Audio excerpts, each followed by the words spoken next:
Isa menurut Al-Quran, dalam Islam, Nabi Isa putra Maryam adalah utusan Allah, bukan anak Tuhan. Jadi Al-Quran itu menegaskan kedudukan beliau. Dengan sangat jelas dalam surah An-Nisa ayat Allah berfirman, sesungguhnya Al-Masih Isa putra Maryam adalah utusan Allah. Dan kalimat yang disampaikan kepada Maryam adalah perintah kun. Jadilah yang menciptakan Isa tanpa ayah sebagaimana Nabi Adam diciptakan tanpa ayah dan ibu. Isa adalah seorang manusia, Nabi dan pembawa Injil. Nabi Isa diutus kepada Bani Israel untuk mengembalikan ajaran tauhid yang telah diselewengkan setelah beliau diangkat oleh Allah ke langit. Jadi memang ketika Nabi Isa itu diangkat ke langit oleh Allah, pelan-pelan ajaran Nabi Isa ini berubah. Dan tentunya teman-teman semuanya, ini ada campur tangan dengan budaya dan pemikiran Yunani Romawi. Perlu dipahami, ketika ajaran Nabi Isa menyebar ke Palestina, ia masuk ke wilayah-wilayahnya yang sudah terbiasa menyembah banyak dewa.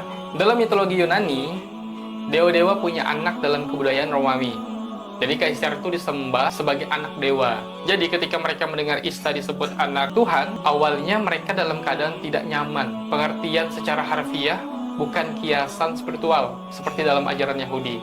Dalam Injil, Nabi Isa tidak pernah berkata, "Aku adalah Tuhan, sembahlah aku." Sebaliknya, dia menegaskan bahwa dirinya hanyalah utusan dalam Injil Yohanes. Sebaliknya, dia menegaskan bahwa dirinya hanya utusan. Dan ini terdapat pada Injil Yohanes 17 ayat 3. Inilah hidup yang kekal itu, mereka mengenal Engkau satu-satunya Allah yang benar. Dalam Islam itu penyebutannya Allah ya teman-teman semuanya.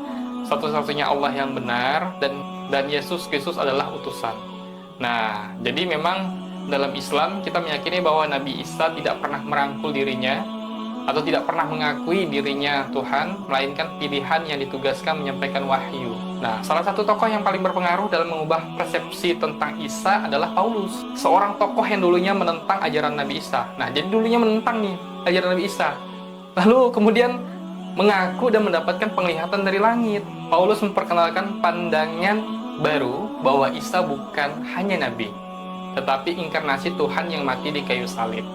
Untuk pengampunan dosa umat manusia menurut Prof. Ahli Perjanjian Baru dari University of North Carolina, keilahian Yesus tidak pernah diajarkan oleh Yesus itu sendiri. Nah, jadi memang untuk mengajak Bani Israel kembali ke jalan tauhid, menyembah Allah yang satu, menjauhi kezaliman, pemuka agama saat itu dalam sejarah gereja sendiri, ajaran penebus ini menjadi dasar untuk membenarkan banyak tindakan sih. Jadi memang untuk pengampunan dosa itu bisa diperjualbelikan waktu itu.